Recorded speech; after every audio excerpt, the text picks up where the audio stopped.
गंगे च यमुने चैव गोदावरी सरस्वती नर्मदा सिंधू कावेरी जलस्मिन संधित कुरु। या संस्कृत श्लोकात भारतीयांना पूज्य अशा 7 नद्यांचा उल्लेख करण्यात आलाय। भारतात नद्यांना पवित्र मानलं जातं। अशा अनेक नद्या आहेत ज्यांना आईचा दर्जा देण्यात आलेला आहे, कारण नद्या मातेप्रमाणे आपल्या भक्तांचं सगळं दुःख दूर करत असतात। नर्मदा नदी त्यापैकी एक आहे। लोक नर्मदा नदीला माता मानतात आणि नर्मदा नदीची परिक्रमा म्हणजे प्रदक्षिणा करतात।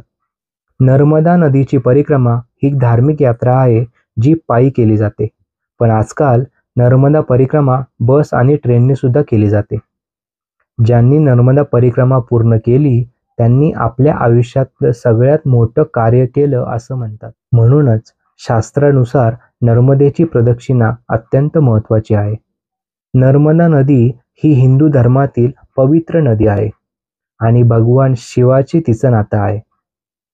असं मानलं जातं की पवित्र नर्मदा नदीचं केवळ दर्शन केल्याने सुद्धा आत्मा शुद्ध होतो। मित्रांनो, नर्मदेला रेवा, पूर्वी नर्मदा किंवा नेरबुट्टा म्हणून सुद्धा ओळखलं जातं। आता ही माहिती तुम्हाला अनेक ठिकाणी बघायला मिळेल, वाचायला मिळेल, पण नर्मदेच्या भौगोलिक माहितीबरोबर नर्मदा नदीचं धार्मिक आणि सगळं महत्त्व, परिक्रमेचं महत्त्व, भक्तांचे अनुभव आणि इतर बरेच माहिती जाणून घ्यायची असेल तर हे सगळे नर्मदा परिक्रमेचे एपिसोड आपण सगळ्यांनी बघावं हीच मी विनंती करेन।